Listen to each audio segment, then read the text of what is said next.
To our top story this half hour, progress on the Korean Peninsula. Kim Jong-un, the leader of North Korea, now agreeing to permanently dismantle key nuclear facilities and allow full inspection of those sites. President Trump tweeting very early this morning saying this: Kim Jong-un has agreed to allow nuclear inspections subject to final negotiations and to permanently dismantle a test site and launch pad in the presence of international experts. In the meantime, there will be no rocket or nuclear testing. Hero remains to continue being returned home to the United States. Also, North and South Korea will file a joint bid to host the 2032 Olympics. Very exciting! Exclamation point. Here to discuss, Maddie Duppler, a senior fellow at the National Taxpayers Union. Maddie, how do you see this going forward? This is a good development. Will it revive talks that the United States has been having?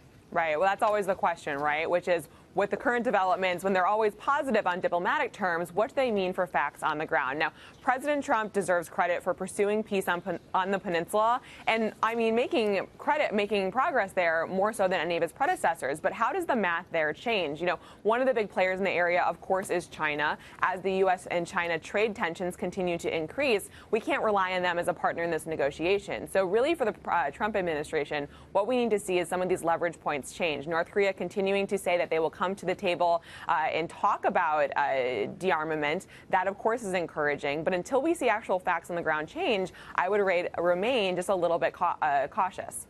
Maddie, hi, it's Jason Chaffetz. Hi, Jason. One of the questions, I think, here is how unified is the United States with South Korea? President Moon has taken a very dovish type of approach. Are we really on the same page as South Korea? Are we moving in the same direction?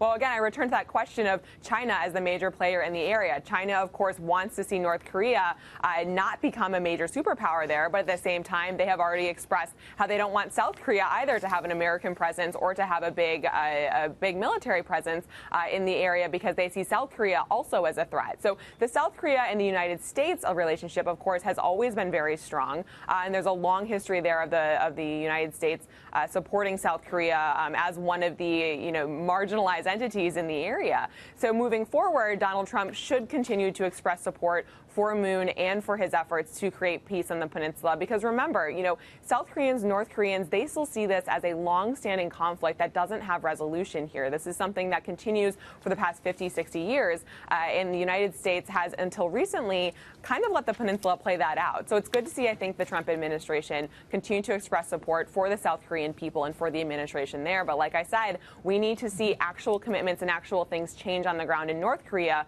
for these commitments to become reality.